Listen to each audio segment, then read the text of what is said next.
नमस्कार, राधे राधे। स्वागत है आप सभी का सुबोध इनफाइनाइट एजुकेशन में। आज हम बात करने वाले हैं यूनिट नंबर 4 के बारे में। यूनिट 3 तक आपकी कंप्लीट हो चुकी है, कंप्लीट आपके रेगुलर क्लासेस चल रही है।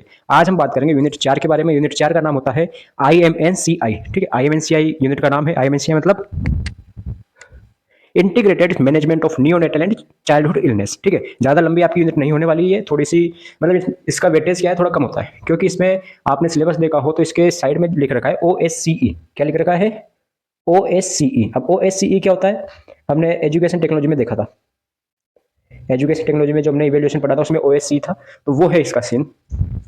और सेकंड थिंग इसका आपके क्या है, मॉड्यूल है। क्या है? मॉड्यूल है। तो मॉड्यूल आपने बनाया होगा, नहीं बनाया हो तो बना लो, क्योंकि आपके कॉलेज में बनवाएंगे। ठीक है, तो ये आपके वैसे तो क्वेश्चन इसमें से कम ही आते हैं, लेकिन फिर भी पढ़ना जरूरी है। तो बात करते हैं आज की यूनिट के बारे में। IMNCI integrated management of neonatal and childhood illness. Neonatal and childhood के इलनेस के बारे में हम बात करेंगे। तो सबसे पहले हम इसका मीनिंग देख लेते हैं कि होता क्या है IMNCI। IMNCI is a WHO and UNICEF, दोनों आपकी एजेंसी है, हेल्थ एजेंसी है, इंटरनेशनल हेल्थ एजेंसी है, जो कि हमने फर्स्ट चैप्टर में बात कर ली थी कि ये क्या है। IMNCI WHO और यूनिसेफ जो कि हेल्थ एजेंसी है, उनकी एक स्ट्रेटजी है। क्या स्ट्रेटजी है? Strategy for the integrated management of common illness of in neonate and children. कि जो नियोनेट है, नियोनेट पता है आपको नियोनेट क्या होता है? लास्ट क्लास में सेकंड यूनिट में हमने बात कर ली थी, सबकी एज के बारे में हमने बात कर ली थी। नियोनेट क्या होता है, इन्फेंट क्या होता है। तो जो नियोनेट है उनकी प्लस जो चिल्ड्रन है उनके कुछ कॉमन डिजीज है, कॉमन इलनेस है, उनका मैनेजमेंट करे। उनके मैनेजमेंट की एक स्ट्रेटजी है to reduce child morbidity and mortality. क्यों? ताकि जो चाइल्ड है, बच्चे हैं, उनकी मोर्टिलिटी और मॉर्बिडिटी कम हो सके। Number of disease, spreading disease मतलब कि जो बीमार हो रहे हैं वो, और जो डेथ हो रही है, ठीक है, वो क्या हो सके, कम हो सके बच्चों की। तो ये IMNCI WHO और यूनिसेफ की एक स्ट्रेटजी है, जिसमें हम चिल्ड्रन का और नियोनेट का मैनेजमेंट करते हैं, उनकी कॉमन इलनेस का मैनेजमेंट करते हैं, ताकि उनकी मोर्टिलिटी और मॉर्बिडिटी रेट है वो रिड्यूस हो सके। आगे बात समझ में। अब हम बात करते हैं IMNCI ग्लोबली कि वर्ल्ड में ये कब इंट्रोड्यूस हुआ। वर्ल्ड में इंट्रोड्यूस हुआ 1995 में, जबकि इंडिया में इंट्रोड्यूस हुआ 2003 में ये इंट्रोड्यूस हो गया। ठीक है, आई थिंक जब तो आप सबका बर्थ ही हुआ होगा, ठीक है, 1-2 साल के होंगे आप, उस टाइम पर ये क्या हो गया, इंट्रोड्यूस हो गया। ठीक है सर, लॉन्च हो गया मतलब। अब आगे चलते अपन, ऑब्जेक्टिव क्या क्या है IMNCI के। भाई हमने मोटा मोटा ऑब्जेक्टिव तो देख लिया। क्या मेन ऑब्जेक्टिव तो क्या है? Reduce mortality and morbidity. लेकिन और ऑब्जेक्टिव देखे तो फर्स्ट आ गया reduce under 5 mortality and morbidity. Under 5 मतलब कि जो कि 5 साल से छोटे हैं, छोटे चिल्ड्रन है, छोटे बच्चे हैं, उनकी मोर्टिलिटी और मॉर्बिडिटी को कम करना। पहली चीज क्यों? क्योंकि हमने यहाँ पर देखा है, क्या देखा है, 0 से 5 साल के बच्चों के लिए ही ये बनाया गया है। तो 5 साल के जो छोटे बच्चे हैं, अंडर 5 ईयर है, उनकी क्या है, मोर्टिलिटी और मॉर्बिडिटी रिड्यूस हो कर सके। Second is promote early detection and treatment, कि जो भी बीमार हो रहे हैं उनको हम अर्ली, जल्दी से जल्दी डिटेक्ट कर सके, उनकी डायग्नोसिस कर सके, उनका टेस्ट कर सके, पता लगा सके और उनका ट्रीटमेंट कर सके। ठीक है, ताकि कॉम्प्लिकेशंस ना हो। Third one is ensure standardised case management. उनका जो भी केस है, केस का मतलब कोर्ट केस नहीं, केस का मतलब है जो कि बीमार हो रहे हैं वो वाला केस, उनका मैनेजमेंट कर सके। जैसे सपोज डायरिया है, जॉइंटिस है, ठीक है, इधर से डिहाइड्रेशन है, उनको हम मैनेजमेंट कर सके। कॉमन बीमारी यही तो है बच्चों में। ठीक है, अभी हम आगे देखेंगे।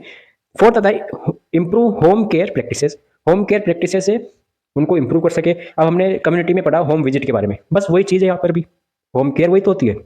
ओके, नेक्स्ट आता है भाई होम केयर क्या है, जो हम घर पे जाके केयर दे। नेक्स्ट आता है strengthen referral services. Referral service आपको पता है, PSC से CSC में रेफर होता है, सब सेंटर से अपन मतलब अपर हेल्थ केयर फैसिलिटी में रेफर करना, वो रेफरल सर्विस होता है। ओके, सब सेंटर से हमने PSC पर रेफर कर दिया, तो वो जो रेफरल सर्विस है वो इंप्रूव हो सके, स्ट्रेंथ हो सके। वो educate care givers through counselling. Counselling करके जो भी केयर गिवर है, सपोज बच्चे हैं, बच्चों में केयर कौन देता है? मदर देती है, नॉर्मली सी बात है, मदर देती है केयर, तो उनको क्या कर सके, एजुकेट कर सके कि ऐसे ऐसे आप केयर दो, ऐसे करो, तो वो हम एजुकेट कर दें। तो ये तो हो गया ऑब्जेक्टिव्स। अब बात करते हैं एज ग्रुप्स के बारे में। एज ग्रुप्स मतलब कि किस किस एज ग्रुप को हम IMNCI के अंडर मानते हैं, मतलब कौन सी केयर देते हैं, किस ग्रुप को देते हैं। तो फर्स्ट आता है नियोनेट। भाई यहाँ पर हमने डेफिनेशन में देखा कि नियोनेट एंड चिल्ड्रन को जो कॉमन इलनेस है उनके लिए मैनेजमेंट के लिए चलाया गया है। तो सीधी सी बात है, 2 एज ग्रुप आते हैं, एक तो नियोनेट हो गया, एक हो गया चिल्ड्रन हो गया। तो नियोनेट है, नियोनेट की एज क्या होती है, बर्थ टू 28 डेज। अब हमने बात करी थी। अब अर्ली नियोनेट कौन होता है, अर्ली नियोनेट होता है सर 0 से लेकर 7 दिन का जो बच्चा होता है उसको हम अर्ली नियोनेट बोलते हैं, और बाकी को लेट 7 से 28 दिन के को हम लेट नियोनेट बोलते हैं। और नॉर्मली बर्थ से लेकर के 28 दिन तक के को हम क्या बोलते हैं, क्या बोलते हैं, बिल्कुल सही, नियोनेट बोलते हैं। फिर आ गया चिल्ड्रन, 2 महीने से 5 ईयर तक के बच्चे हो गए। ठीक है, अब दोनों में कौन कौन सी बीमारियां कॉमन है जिनका हम इलाज कर सकते हैं आईएमएनसीआई के अंडर, जिनको हम मैनेजमेंट कर सकते हैं। तो कंडीशन कवर्ड अंडर आईएमएनसीआई, आईएमएनसीआई के अंदर कौन कौन सी हम कंडीशन उनको कवर कर सकते हैं। तो पहले हम बात करते हैं नियोनेट के बारे में, फिर हम बात करेंगे चाइल्डहुड के बारे में। नियोनेट जो कि हमने देखा फर्स्ट एज ग्रुप था, ठीक है, फिर चाइल्डहुड जो कि सेकंड एज ग्रुप था। तो हम बात करते हैं फर्स्ट एज ग्रुप के बारे में। फर्स्ट एज ग्रुप है, इसमें नियोनेटल कंडीशन आती है। Neonatal condition possible serious bacterial infection, जो कि छोटे बच्चे इन्फेक्शन ज़्यादा होगा उनको, तो बैक्टीरियल इन्फेक्शन हो, किसी को सीरियस बैक्टीरियल इन्फेक्शन हो गया, जॉइंडिस हो सकता है, लो बर्थ वेट, ये हमने लास्ट क्लास में देखा था, ठीक है, प्रीमेच्योरिटी हो गया, प्रीटर्म हो गया बेबी, फीडिंग प्रॉब्लम हो गई, भाई कोई ब्रेस्ट फीड नहीं कर पा रहा है, हाइपोथर्मिया, टेम्परेचर क्या हो गया, कम हो गया, बर्थ एस्फेक्सिया, मतलब कि ये भी देख लेते हमने O2 की कमी वाला, ठीक है। तो ये कुछ कंडीशन होती है जो कि नियोनेट के अंडर आती है, जो हम आईएमएनसीआई के अंडर कवर करते हैं, ठीक है। फिर आता है चाइल्डहुड इलनेस। चाइल्डहुड इलनेस की हम बात करते हैं तो बच्चों में नॉर्मली कौन कौन सी बीमारियां हो सकती है, 5 साल तक के बच्चे हैं तो उनमें नॉर्मल हो सकता है निमोनिया हो सकता है, डायरिया हो सकता है, मलेरिया हो सकता है, मीजल्स हो गया, माल न्यूट्रिशन, एनीमिया और ईयर प्रॉब्लम या ईयर इन्फेक्शन हो सकता है। सपोज ओटाइटिस मीडिया हो सकता है बच्चों में। जब हमने एमएसएन में पढ़ा था तो आपको बताया था कि ओटाइटिस मीडिया किसको ज़्यादा होता है, किसको किस एज ग्रुप को कम होता है, ठीक है, सब बता रखा है, बस आप पढ़ो, ठीक है। तो ये क्या हो गया, चाइल्डहुड का हो गया। अब हम क्या है, अब जैसे इनके अंडर हमें क्या करना है, इनको मैनेजमेंट करना है। अब मैनेजमेंट कैसे करना है हम आगे बताएंगे। फिर आता है स्टेप्स कि हम मैनेजमेंट कर रहे हैं, किसका मैनेजमेंट कर रहे हैं, तो हम मैनेजमेंट कर रहे हैं कोई भी डिजीज़ का, कोई भी इलनेस का मैनेजमेंट कर रहे हैं, तो हम कौन कौन सी स्टेप्स यूज ले सकते हैं। हम बच्चों को मैनेजमेंट करने के लिए, ट्रीटमेंट करने के लिए, उनके केस का ट्रीटमेंट करने के लिए कौन कौन सी कंडीशन है या कौन कौन सी स्टेप्स है जो हम यूज लेकर उसका मैनेजमेंट कर सकते हैं। तो वो स्टेप आती है, फर्स्ट आती है, अभी समझाएंगे आपको एग्जांपल से। फर्स्ट आती है असेस द चाइल्ड। सबसे पहले हमें क्या करना है, चाइल्ड को असेसमेंट करना है, चलो पढ़ लेते हैं। फिर आता है classify the illness, identify the appropriate treatment, treat the child, counsel the mother and caregiver, अभी बताया मैंने आपको, प्रोवाइड फॉलोअप केयर, ठीक है। अब एक एक को हम समझते जाते हैं। चलो सर, जैसे अब हम आगे डायरिया का एग्जांपल लेंगे, डायरिया का समझेंगे, तो उसको हम पहले यहाँ पर समझ लेते हैं एक बार नॉर्मली, कि कोई पेशेंट आया, क्या आया, कोई भी चाइल्ड आया, तो चाइल्ड आया तो सबसे पहले हमारा क्या मोटिव होना चाहिए, हमारा क्या कर्तव्य, क्या ड्यूटी होनी चाहिए, कोई बच्चा आया तो सबसे पहले हम सर उसका चाइल्ड का क्या करेंगे, असेसमेंट करेंगे। असेसमेंट करेंगे, सबसे पहले प्रॉब्लम को समझेंगे, तो सही असेसमेंट कर लिया, ठीक है, चलो असेसमेंट कर लिया हमने, टेस्ट कर लिया उसका। फिर क्लासीफाई द इलनेस, असेसमेंट कर लिया, असेसमेंट में हमें पता चला कि इस बच्चे में डायरिया हो रहा है, इस बच्चे में डायरिया है, डिहाइड्रेशन है इस बच्चे में, हमने क्या कर लिया, असेसमेंट कर लिया। सेकंड आता है हमारे पास क्या, क्लासीफाई द इलनेस। अब इलनेस को हम क्लासीफाई करेंगे किसके बेसिस पर, अकॉर्डिंग टू कलर कोडिंग के बेसिस पर। आगे देखेंगे अभी एक दो हेडिंग के बाद में कलर कोडिंग। कलर कोडिंग में एक रेड कलर होता है, एक ग्रीन होता है, एक येलो होता है, तो उसको हमने क्या है कलर कोड के हिसाब से हमने क्या कर लिया, क्लासीफाई कर लिया। भाई रेड कलर है तो रेड कलर का मतलब हो गया सीवियर डिहाइड्रेशन, उसको क्या है ज़्यादा प्रॉब्लम है, ठीक है। ऐसे हमने उसको क्लासीफाई कर लिया अंडर 3 कंडीशन, 3 टाइप्स में हमने उसको क्लासीफाई कर लिया। भाई कौन सा डिहाइड्रेशन है, नॉर्मल है, मॉडरेट है, सीवियर है, तो हमने उसको क्लासीफाई कर लिया। अब क्लासीफाई करने के बाद में हम आइडेंटिफाई एप्रोप्रिएट ट्रीटमेंट, हम आइडेंटिफाई करेंगे कि इस बच्चे को जैसे ये बीमारी है, भाई नॉर्मल इसको क्या है, नॉर्मल डिहाइड्रेशन है, नॉर्मल, ज़्यादा सीवियर नहीं है ना तो मॉडरेट है, बस माइल्ड है, नॉर्मल है, तो हम क्या करें, उसको ट्रीटमेंट क्या देंगे, तो हम क्या करेंगे, हमने आइडेंटिफाई कर लिया भाई हमें इसको ORS देना चाहिए, ठीक है। नॉर्मली क्या देना चाहिए, ORS का सिप देना चाहिए, ORS दे दिया। ट्रीट द चाइल्ड, जिससे क्या होगा, बच्चा ट्रीट हो जाएगा, ठीक है। भाई ORS दिया, यहाँ तो हमने आइडेंटिफाई किया कि ट्रीटमेंट ये देना चाहिए, फिर हमने यहाँ पे ट्रीट कर दिया, मतलब ORS दे दिया, या फिर और कोई IV फ्लूइड चढ़ाना है तो IV फ्लूइड चढ़ा दिया, ट्रीट कर दिया बच्चों को। फिर हम क्या करेंगे, काउंसिल द मदर। अगला हमारा स्टेप होता है council the mother. Council the mother या केयर गिवर, जो भी उसको केयर दे रहा है या जो मदर है उसको हम काउंसिल करेंगे कि ये आपको काम करना चाहिए, ये नहीं करना चाहिए, इतना ब्रेस्ट फीडिंग कराओ, ठीक है, इतना ब्रेस्ट फीडिंग मत कराओ बच्चों को, इतने टाइम तक आप इसको पानी, कौन सा नॉर्मल पानी पिलाना है या क्या करना है, कौन सी न्यूट्रिशन देना है, तो वो सब आप उसको काउंसिल कर दिया हमने, न्यूट्रिशन कैसे देना है एटसेट्रा। फिर 6th पॉइंट आता है हमारे पास, last point, provide follow up care. भाई अगर सीवियर क्या है, सीवियर प्रॉब्लम है या फिर उस बच्चे को वापस से दिखाने की जरूरत पड़े, जैसे सीवियर है हमने दवाई दे दी, उसको ट्रीटमेंट दे दिया सीवियर कंडीशन में, और बच्चे को बोल दिया, बच्चे की माँ को बोल दिया, जो भी आया, कि 5 दिन बाद में वापस से आपको हॉस्पिटल में आके दिखाना है, तो वो होती है प्रोवाइड फॉलो अप केयर। ठीक है, तो ये हो गया इसका पूरा स्टेप्स। अब इसको आप अंदर लिख लो और बड़ा हो जाएगा, वो तो आपके ऊपर है। ठीक है, तो आगे चलते हैं अपन, यहां तक हो गया। आगे आता है danger sign of child. General danger sign क्या क्या हो सकते हैं बच्चों के, किसके, चाइल्ड के, ना कि न्यूनेट के। न्यूनेट की बात नहीं करें, चाइल्ड की बात करें। तो चाइल्ड के नॉर्मल जनरल साइन क्या क्या हो सकते हैं, डेंजर डेंजर साइन। ठीक है, तो फर्स्ट हो सकता है अनेबल टू ड्रिंक और ब्रेस्ट फीडिंग।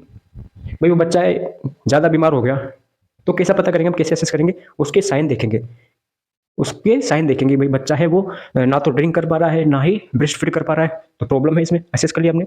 दूसरा साइन आता है वोमिटिंग एवरीथिंग।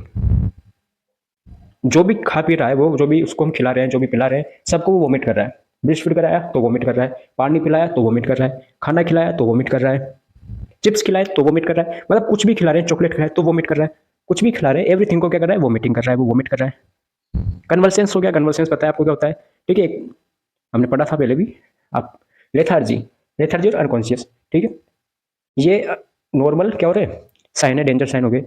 फिर आता है एडवांटेज ऑफ IMNCI। अब जो हम IMNCI कर रहे हैं, इसके एडवांटेज क्या है यार, इसके एडवांटेज क्या है, हम क्यों कर रहे हैं ये, इससे क्या फायदा है।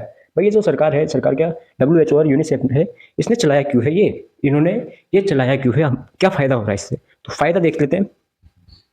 फर्स्ट आता है सिंपल एंड प्रैक्टिकल अप्रोच। क्या होगा, IMNCI से सिंपल और प्रैक्टिकल अप्रोच होगा। भाई हमने अलग अलग क्लासीफाई कर लेंगे उसको, डिजीज के अकॉर्डिंग हमने बच्चों में अलग अलग क्लासीफाई कर लिया कि ये सीवियर है, ये माइल्ड है, या फिर ये मॉडरेट है। ठीक है, अलग अलग कर लिया तो हमें आसानी रहेगी समझने में, ये सीवियर है चलो इसको ये ट्रीटमेंट देना है, माइल्ड है माइल्ड को ये देना है, तो ये हो गया। सेकंड होता है कॉस्ट इफेक्टिव। ये क्या होता है, कॉस्ट इफेक्टिव होता है, कोई भी इसको अफोर्ड कर सकता है। Improve quality of child care, child की क्वालिटी इंप्रूव होगी, जल्दी से ठीक हो जाएगा। Useful at community and primary health level, community में पढ़ा रखा है आपको, community primary health level. Reduce unnecessary hospital admission. ठीक है, अननेसेसरी हॉस्पिटल है वो कम होगा, रिड्यूस होगा, कैसे होगा, भाई हमने उसको क्लासीफाई कर दिया, इसके नॉर्मल है, ये क्या है, इसके माइल्ड डिहाइड्रेशन है, इसको ORS से भी काम चल सकता है, घर पे हम इसको ट्रीटमेंट दे सकते हैं। ठीक है, तो वो हॉस्पिटल में एडमिट नहीं होगा। जबकि अगर IMNCI नहीं होता तो क्या होता, तो हम उसको अलग अलग क्लासीफाई नहीं कर पाते और नॉर्मल देख लेते हैं, हाँ भाई डिहाइड्रेशन है, हॉस्पिटल में एडमिट कराओ, IV फ्लूइड चढ़ाओ। ठीक है, तो हमने क्या, इससे ये फायदे हुए, ये एडवांटेज हो गए। Role of nurse in IMNCI। IMNCI में रोल ऑफ नर्स क्या है, नर्स के क्या क्या रोल है, तो फर्स्ट रोल आता है हमारे पास assessment and classification of illness. कि सबसे पहले तो चलो पहले ये देख लेते हैं, कलर कोडिंग देख लेते हैं कैसे क्लासीफाई करते हैं। तो इधर तो हो गया कलर, इधर हो गया क्लासिफिकेशन, और इधर हो गया एक्शन क्या करें हम। ठीक है, ये यहाँ पर कुछ किताबों में पिंक लगा रहता है, कुछ में यहाँ पे क्या होता है, रेड होता है। ठीक है, तो आप रेड लिखिए, रेड बेटर है, या पिंक भी लिख सकते हैं, दोनों बेटर है, वो आपके अकॉर्डिंग डिपेंड करता है। एक काम करो, पिंक ओब्लिक रेड कर दो, दोनों ही से हो जाएगा। ठीक है, एग्जामिनर कौन सा सही करे वो उसके ऊपर डिपेंड करता है। तो कलर हो गया सबसे पहले, सीवियर इलनेस है, किसी को सीवियर इलनेस है, तो वो कलर किस में आएगा, कलर में, रेड कलर में या पिंक कलर में आएगा। और उसके लिए हमें क्या एक्शन लेना चाहिए, अर्जेंट रेफरल, अर्जेंट रेफरल, उसको जितना जल्दी हो सके उतना जल्दी हमें रेफर करना है। रेफर करना है मतलब कि सब सेंटर है तो सब सेंटर से PSC पर या CSC पर हमें रेफर करना है। ठीक है, चलो। दूसरा आता है येलो कलर। येलो कलर मतलब कि मॉडरेट इलनेस हो गया। तो मॉडरेट इलनेस में भाई हमारे यहाँ पर काम चल सकता है, मॉडरेट इलनेस है मतलब कि हम यहाँ पर ट्रीटमेंट दे सकते हैं, रेफर करने की कोई जरूरत नहीं है, treatment at the health facility. Third आता है ग्रीन। ग्रीन का मतलब होता है माइल्ड इलनेस, भाई ज़्यादा प्रॉब्लम नहीं है, माइल्ड प्रॉब्लम है, तो होम केयर से भी काम चल सकता है।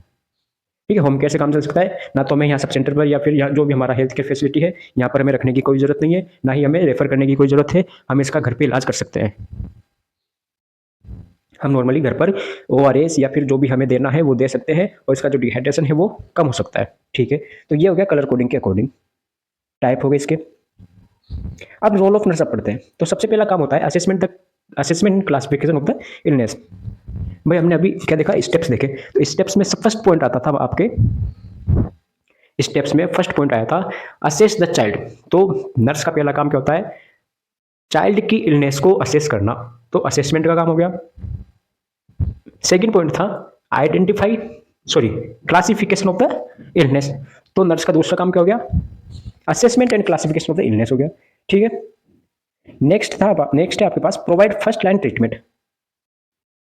ठीक है, फर्स्ट लाइन ट्रीटमेंट आपको प्रोवाइड करना है। थर्ड आता है आइडेंटिफाई डेंजर साइन, जो भी डेंजर साइन हमने देखा, तो अगर डेंजर साइन है तो उसको आइडेंटिफाई करो। ठीक है, नेक्स्ट आता है आपके पास counsel parents on feeding and home care, parents की या जो केयर गिवर है उसकी क्या करे, काउंसलिंग करना है। पांचवा आता है refer severe cases, severe cases में जो पेशेंट है उसको रेफर कर दो आगे। सिक्स आता है follow up and documentation, follow up care दो भाई, 5 दिन बाद में वापस दिखाओ, फॉलोअप कुछ देना हो तो वो दो, और डॉक्यूमेंटेशन कर दो जो भी आपने काम किया। ठीक है, ये काम होता है रोल ऑफ नर्स का। ठीक है, आया बात समझ में। अब हम आगे देखते हैं। आगे अब देखो, वो आपको भी नर्स रोल ऑफ नर्स बताया था, उसमें आप आगे कुछ और भी एड्स कर सकते हो, आपके दिमाग में कुछ आ रहा हो तो भाई क्रिएटिव बनो।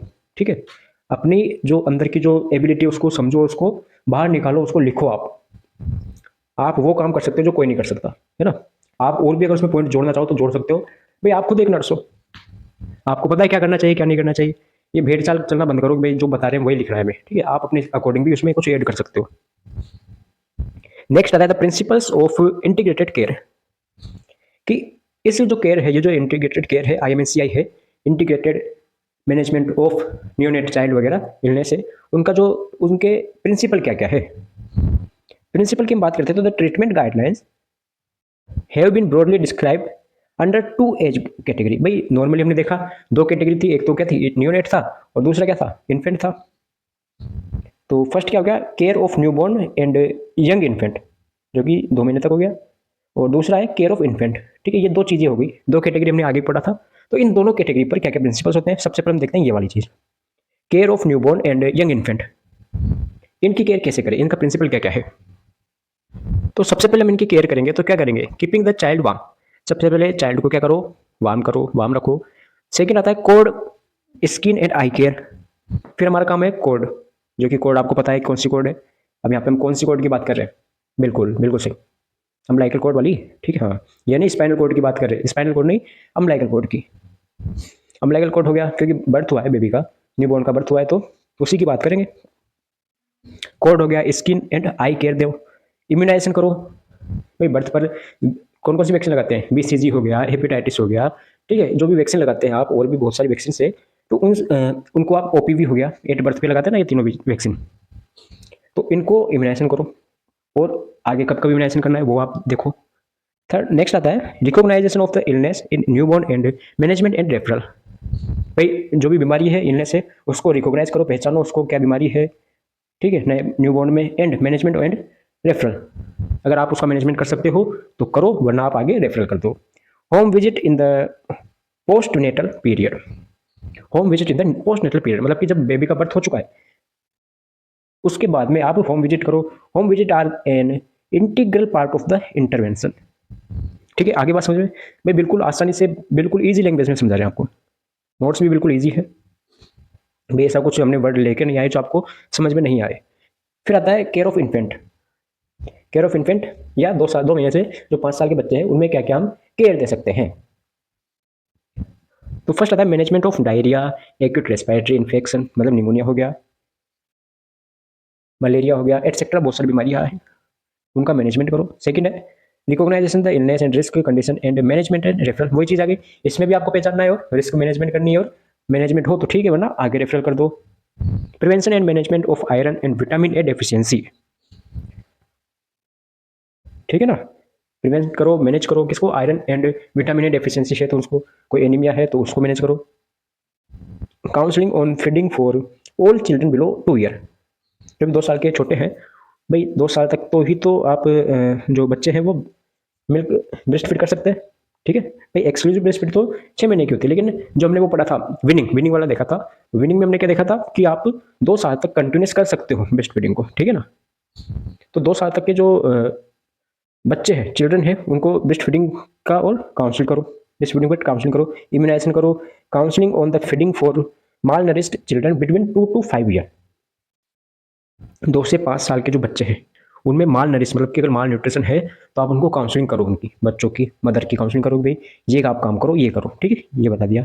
अब देखो हमने जो बहुत सारी डिजीज पढ़ी आगे, भाई IMNCI में मैनेजमेंट पढ़ा था हमने बहुत सारी डिजीज़ का कि डायरिया हो गया, ठीक है, डिहाइड्रेशन, जॉन्डिस हो गया, निमोनिया हो गया, तो वो बहुत सारी हमने जो डिजीज़ पढ़ी थी उसका हमने मैनेजमेंट करना है। मैनेजमेंट में हम मैं आपको एक बता देता हूँ कि कैसे मैनेजमेंट करना है। तो हम मैनेजमेंट कर लेते हैं, ये इंपॉर्टेंट भी है, आता भी है ये डायरिया का मैनेजमेंट। तो हम इसी की बात कर लेते हैं, management of diarrhoea according to IMNCI। भाई इसका बहुत बार आया भी है, प्रीवियस ईयर में भी आया है और आता भी है और इम्पोर्टेंट भी है, ठीक है। IMNCI के अंडर हम डायरिया का कैसे मैनेजमेंट करें, चलो करते हैं। तो देखो सबसे पहले आपको क्या करना है, डेफिनेशन वगैरह लिखनी है। जैसे ही आप क्वेश्चन को हैंडल करो तो सबसे पहले आपको क्या करना है, वो करना है, क्या करना है, डेफिनेशन वगैरह लिखनी है। सपोज आपकी क्वेश्चन आ गया 5 नंबर में, क्वेश्चन आ गया management of diarrhoea according to IMNCI आ गया। अब क्या करो, आपको दिमाग में क्या हो गया, दिमाग काम करना बंद कर गया कि सर यहाँ तो IMNCI आ गया, हमें तो केवल डायरिया आता है, अब क्या करें, क्या करेगा, क्वेश्चन स्टार्ट तो करो एक बार, स्टार्ट करेंगे धीरे धीरे आपको आ जाएगा सब। तो सबसे पहले हमें डायरिया का इंट्रो देना है। डायरिया अगर when stool contain more water then normal. भाई डायरिया होता क्या है, डायरिया वो होता है कि जब स्टूल का कंटेंट है वो नॉर्मल ना होकर वाटरी हो, ठीक है। Diarrhoea is also called loose और वाटरी स्टूल। भाई डायरिया है उसको लूज स्टूल या वाटरी स्टूल भी बोलते हैं। It is a common in children. भाई जो डायरिया है, डायरिया बीमारी है, ये कॉमन चिल्ड्रन में हो सकती है, specially those between 6 month to 2 years. 6 महीने से 2 साल के जो बच्चे हैं उनमें ये बीमारियां ज़्यादा हो सकती है, ठीक है। Mothers usually know when their children have diarrhoea. भाई माता को, जो माता श्री है, मोम है, उनकी मदर है, माँ है, उनको पता चल जाता है कि भाई मेरे बच्चे को डायरिया है। कैसे पता चल जाता है, अभी देखो आगे। दे मे से they may say that the child's stool are loose और वाटरी। वो बोल सकती है कि भाई जो चाइल्ड है उसका स्टूल है वो लूज है या वाटरी है, उसको पता चल जाता है। भाई केयर तो वही करेगी ना, मदर ही। मदर में use A local word for diarrhoea. Mother diarrhoea के लिए एक लोकल वर्ड यूज करती है, वो सभी के अलग अलग लोकल वर्ड हो सकते हैं, कोई दस्त बोले, कोई क्या बोले, ठीक है, तो वो लोकल वर्ड हो सकता है, ठीक है। आप देख सकते हो कौन कौन से लोकल वर्ड्स हो सकते हैं। Babies who are exclusively breast feeding. वे बच्चे जो कि EFB कर रहे हैं, एक्सक्लूडरी ब्रेस्ट फीडिंग कर रहे हैं 6 महीने तक के, उनमें क्या है, have stool that are soft. वो क्या है, जो भी स्टूल करते हैं वो सॉफ्ट रहता है, लेकिन डायरिया में ऐसा नहीं होता, ठीक है ना। भाई जो ब्रेस्ट फीडिंग कर रहे हैं वो, उनका स्टूल सॉफ्ट रहता है, लेकिन डायरिया में ऐसा नहीं होता। The mothers of breast feeding the mother of breast feed baby can recognise diarrhoea.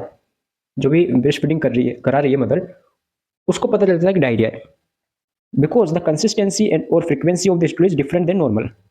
क्योंकि जो कंसिस्टेंसी होती है, ठीक है, और जो फ्रीक्वेंसी होती है, मतलब बार बार आना, ठीक है, कंसिस्टेंसी कैसा आ रहा है, तो वो डिफरेंट रहती है नॉर्मल से डायरिया में, ठीक है। ये बात करी हमने। अब हम करते हैं मैनेजमेंट। डिहाइड्रेशन। अब हमने क्या किया, अलग अलग कलर कोडिंग के हिसाब से हमने उसको क्लासीफाई कर दिया। एक को रेड कर दिया, ठीक है, एक को हमने येलो कर दिया और एक को हमने क्या कर दिया, ग्रीन कर दिया, ठीक है। अब हम देखते हैं रेड के बारे में कि अगर सीवियर डिहाइड्रेशन है तो हम क्या क्या मैनेज कर सकते हैं, क्या क्या कर सकते हैं। Classify as the severe dehydration. अगर क्लासिफिकेशन के अकॉर्डिंग हमें सीवियर डिहाइड्रेशन या डायरिया मिला है तो हम क्या करेंगे, इफ, अब कैसे हमने उसको क्लासिफाई किया, इफ द चाइल्ड हैज 2 और मोर ऑफ फॉलोइंग साइन। अगर बच्चे में जो ये नीचे साइन दिए गए हैं, ठीक है, ये जो सिम्टम्स साइन दिए गए हैं, इसमें से अगर 2 या 2 से ज़्यादा साइन दिख रहे हैं तो मतलब बच्चे में क्या है, सीवियर डिहाइड्रेशन है।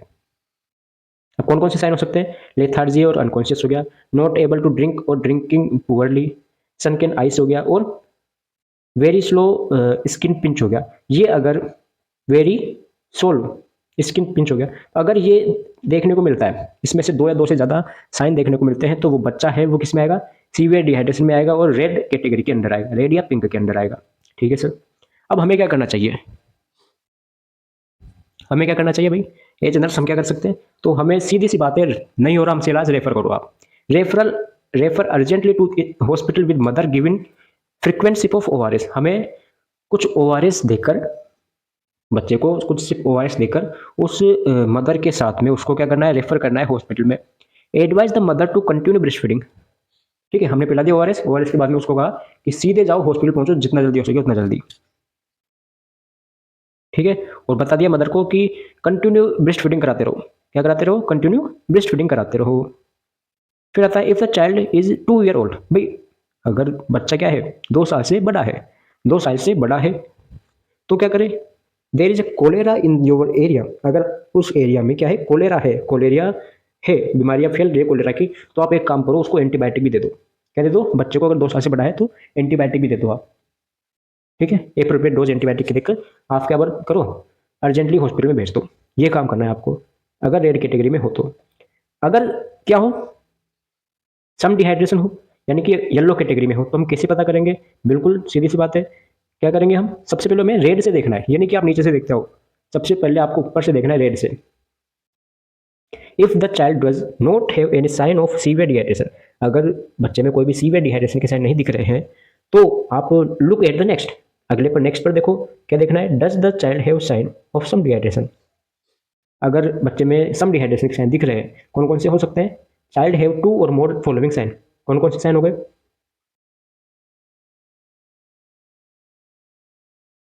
तो फर्स्ट आता है पास रेस्टलेस इरिटेबल, ड्रिंक्स एगरली, थ्रस्टली हो गया, सनकेन आइस हो गया, skin pinch, goes back flow slowly, goes back flow slowly. ठीक है, यहाँ पर ये क्या आएगा,